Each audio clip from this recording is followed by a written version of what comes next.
Give me 12 minutes and I'll make sure you're ready for Italy. No, not the touristy fantasy version, but the real deal. Trains that run late, pasta that will ruin Olive Garden forever, and why your suitcase wheels might betray you on day one.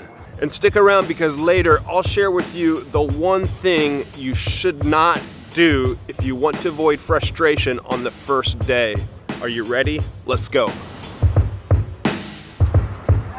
Where to fly into? Well, you're in luck because if you're coming from countries, say like the United States, Italy has a few different airports with direct flight options, but they're not all created equal. And there are some places you probably wouldn't want to land for your first Italian adventure. Pisa, you could fly there, but unless you're an architectural student with a measuring stick, you might want to go elsewhere. So if you're coming from the US, Rome, FCO, Malpensa, MXP are gonna be your best options. Also, if you're flying from other countries, you can get direct flights there and they have great train connecting options. If you want to go to places, say down in the south like Naples, airport code NAP, or Bari, airport code BRI, which also goes with Brindisi, well, you're probably gonna have to fly first into Europe, say Malpensa or Rome, and then get a connecting flight. Oh, and pro tip for you, try considering an open jaw ticket. That way you can fly into Rome, do your thing, work your way up north, and at the end of your trip you can eat a plate of risotto alla milanese and fly out of Milan. Be ready to walk a lot. Italy requires a lot of walking around, like 15,000 steps before lunch walking. But Italy wasn't designed for cars. Narrow alleys, hilltop towns, cobblestone streets that laugh in the face of roller suitcases. So, pack comfortable shoes, ditch the heavy luggage, and be prepared to explore on foot. It's how these Italian cities were meant to be experienced. I was laughing when watching Flora Notes videos from Italy, and they said they were walking up to 10 kilometers a day. That's so true. Oh, and a pro tip for you, avoid flip-flops and athletic gear that scream, "I'm lost." Italy isn't Venice Beach. Oh, and that mistake that hurt me already on day one that I mentioned earlier in the video, well, that was showing up with a new pair of shoes I bought for Italy. I didn't get blisters the size of ravioli, but I was having pain on the back of my heels and I had to get plasters, band-aids to ward off the worst. Anything can happen when you're traveling. I've been traveling around the world for 20 plus years, and I remember in Italy I was running. One day I just felt some sharp pain in my leg. I suffered a hairline fracture right down here in my left tibia. It was super sharp pain right away. I knew something was wrong. X-rays, MRIs, the whole deal, and the cost add up. That's why for this video I've partnered with Safety Wing. Their Nomad Insurance Essential covers emergency situations abroad, medical evacuation, repatriation, or simply things like trip delays and lost luggage. And you can add on things like adventure sport protection, think downhill biking in the Dolomites. Sounds cool, but maybe a bit dangerous. Electronic theft protection, which would be good for me, especially with all my camera gear that I'm traveling around with, drones, etc. And believe me, I've been to some dodgy places around the world where I'm worried about my gear being stolen. But for someone like my friend Nick, who is doing like a full year here in Italy, the Nomad Insurance Complete plan could be the way to go and might be what you want to consider, with broader medical coverage, routine visits if you need to go be checked up, and just extended travel protection. If you're traveling, I think you should check it out. There's a link down in the description. Forget what you know about Italian food. You've had Italian back at home, that's cute, but Italy isn't one cuisine, it's 20 regions, each with its own traditions, plates, and ingredients. So the pizza in Naples is a holy experience. The pasta in Bologna, it's a religion. And the seafood in Sicily, well, it'll make you weep. Olive Garden is to Italian food what Times Square is to New York locals. A noisy tourist trap that you pass on the way to something better. No, they don't do spaghetti and meatballs here, and no, they don't drown their pasta in sauce. And yes, they do care deeply about when you drink your cappuccino.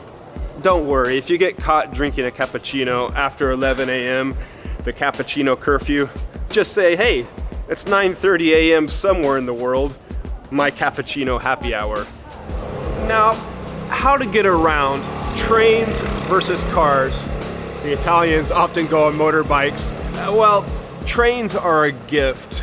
They're fast, mostly reliable, and they'll get you to where you need to go.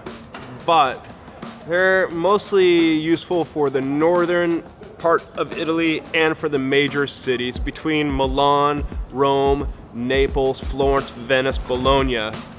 So, if you're gonna go by train, my recommendation, well, book in advance. Go with Italo or Trenitalia. I prefer the latter, Trenitalia. Book in advance to save a few coins. Now, if you're gonna be out in the countryside, think the Tuscan hills or down in Puglia or traveling around Sicily, you're gonna need a car. It's just impossible to get around by train otherwise. You got narrow roads, limited parking, and ZTL, those limited traffic zones that will fine you if you blink wrong. Just be prepared, but it's a fun adventure and I enjoy it. My pro tip for you, rent a small car. One of those toy-sized cars that you don't get in places like the United States.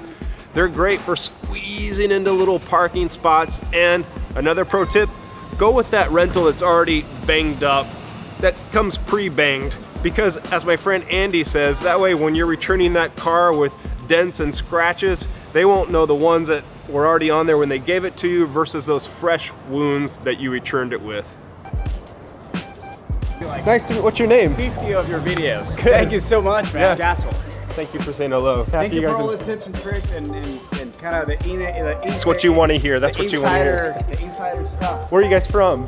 We're visiting from Austin, Texas. Guys from Austin, Texas. Hey! Where to stay? Hotels, Airbnbs, villas. Well, you don't need a 5-star hotel to have a 5-star experience. But staying in touristy areas in the center of town, well, that means noisy nights and overpriced food. So what I recommend is stay somewhere a little bit outside the center. For example, here in Florence on the south side in the Oltre Arno, my preferred area, and that's where I live. In Rome, Trastevere. In Venice, the Jewish ghetto. There, you're gonna get more charm and more sleep.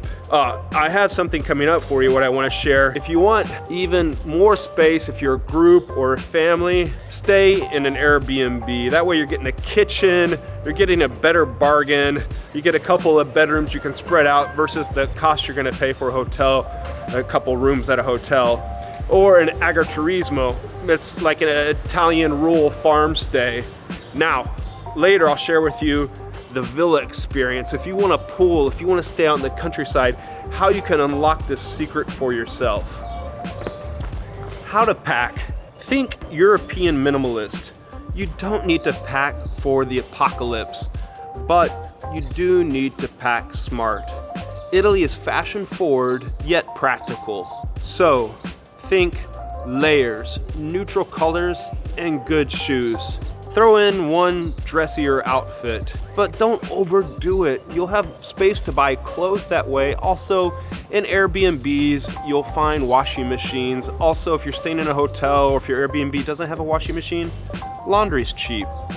In Italy, your luggage should roll along smoothly, not like a jet engine on espresso. Leave space in your bags. You'll pick up things along the way. Leather in Florence, ceramics at the Amalfi Coast, and limoncello in Sorrento.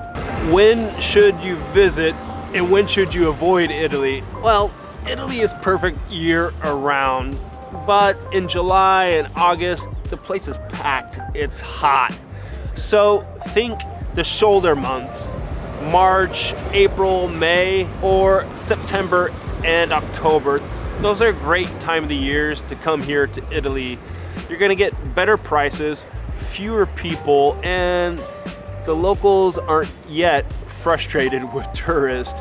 Now you could go with the winter. You're gonna get even cheaper prices on some of these hotels and places to stay in the center, but you may find it's a bit too cold. But it's a great time to duck into a bar, get a glass of wine, and dip into a plate of warm pasta. One of my YouTube channel members, Red Prague is his name, he says that February and March are his go-to months. Sounds like a good plan. Now don't worry, I got you covered. If you want all this in an easy to read PDF guide that you can download, have in your pocket, offline, on your phone for when you're planning your trip to Italy or for when you're here on the ground, well, I have the Italy Insider e-guide. Has everything in there, how to get to and from Italy, how to get around Italy once you're here, what to see, what to do, what to eat. That's really important. You can check it out via the link in the description. Also, if you just want smart travel content and you're making sure you get it all the time, well, give this video a thumbs up, a like. I appreciate that so much, and make sure you're subscribed. That way you're not gonna miss out on any of the upcoming content. That villa that I mentioned earlier, do you remember? Well, do you know that staying in one in the countryside can cost less than a hotel? So I did a complete deep dive video on it, including the private pool and the olive grove backyard. So check out this video next to find out how you can enjoy it in your next Italian getaway.